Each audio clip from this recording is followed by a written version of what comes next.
Hi, this is Ian Magaha. We're taking a look at problem set 5, problem number 1, where we build the shift dictionary and apply shift as well. So let's go down to the build shift dictionary. So what we're wanting this method to do is we want it to create a dictionary that can be used to apply a cipher to a letter. The dictionary maps every uppercase and lowercase letter to a character shifted down the alphabet by the input shift. The dictionary should have 52 keys of all the uppercase letters and all the lowercase letters only. And shift is just going to be an integer. It's going to be the amount of shift that we're applying to each letter of the alphabet.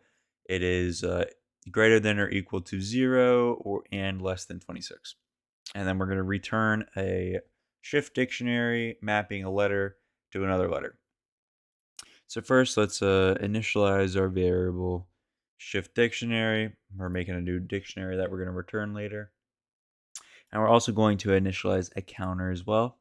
So for each character in the string, for each character in all of the lowercase letters in the alphabet, if the counter plus the shift is less than 26, we're going to put that character as a key, and we are going to have it have a value of whatever the letter and the alphabet is, um, plus the shift.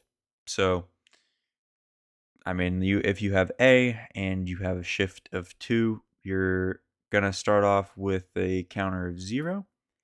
Shift's going to be 2. And so what is 2 to the right of A? We're going to go B and then C. So you're going to map C to A. And then an easy way of also mapping the uppercase characters as well is we just go shift dictionary at the key of the uppercase of that character. We're just going to go, we're going to get our previous value from the lowercase and just uppercase it.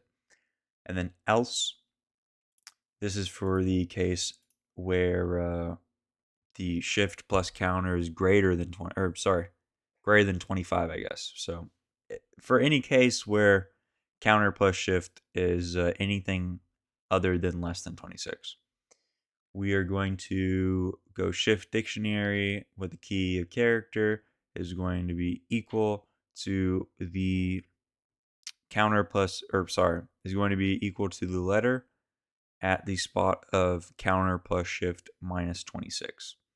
So let's say we have a shift of 1 and our character is Z. So 25 would be our counter, because counter is just going to be our space in the alphabet. Starting at 0, the 26th letter is going to be in the space 25.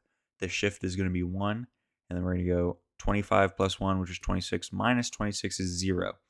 So the character Z would have an actual mapped value of A, because it's 26 minus 26, which is 0. And the letter of all lowercase letters at space 0 is going to be A. And then once again, we're just going to do the fun little thing of going character, use the upper function to uppercase it. So we're looking at uppercase letter. Just take a look at shift dictionary, and this is going to be the lowercase character, and then just uppercase it. So for our Z example, if Z is our character and it's a shift of 1, we're going to end up with an A here, or a lowercase a, and then we're going to go uppercase Z is going to be equal to, well, we already said that A was the mapped out value for Z. So we're going to go lowercase Z, or lowercase a here, and then uppercase it, so we get uppercase A. So we're mapping uppercase Z to uppercase Z to uppercase A. And then every time that we go through this for loop, we increase the counter by 1, because we're just kind of keeping track of what place of letter we're looking at. So if we start off at 0, we're going to be at A. You increase counter by 1. Now we're looking at B. Increase counter by 1 again. Now we're looking at C. And after all is said and done, we go ahead and return our new shift dictionary. And then we're going to want to look at the method apply shift. So this is going to apply the Caesar cipher to self.message text with the input shift, creates a new string that is self.message text shifted down the alphabet by some number of characters determined by the input shift. And same case as before, shift's going to be equal to or greater than 0 and less than 26. But we're going to this time return a string where we shift it. We just shift it down the alphabet by the input shift. So we're going to have our ciphertext. It's just going to be nothing at this point. We're going to have our plain text, which is just going to be self dot. Really, here I'm pretty sure we could do self dot. Just the attribute of message text, but I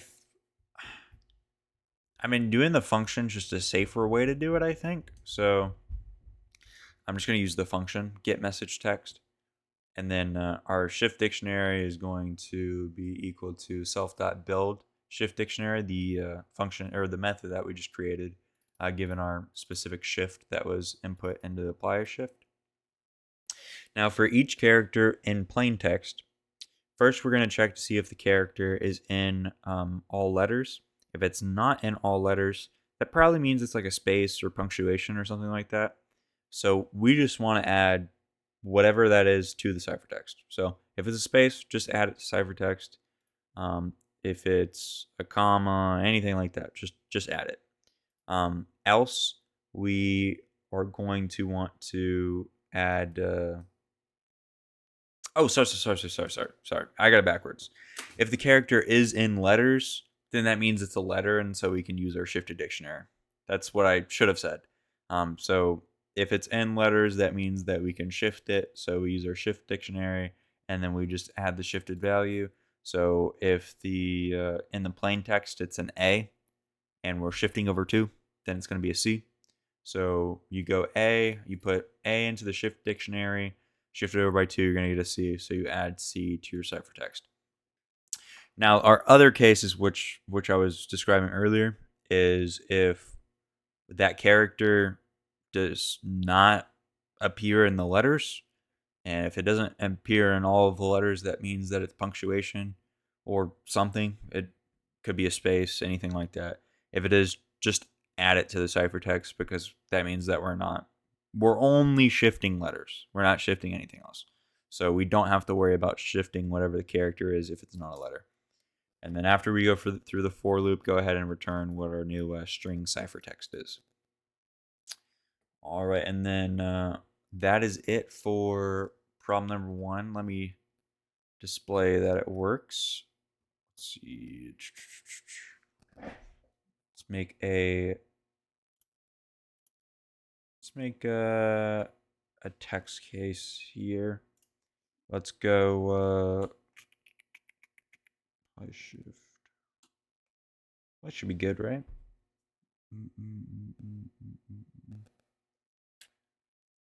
So we create a message, and the text is all lowercase letters, and then we apply shift to 26. Let me print what this would be.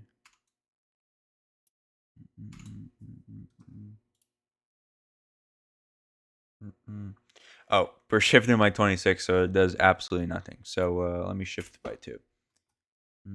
So here we're expecting to start with C, and there we go. If you look right here, we see right there. Let me make this a little bit easier for you to see. Let's go print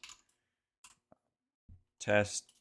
We are testing the problem 1.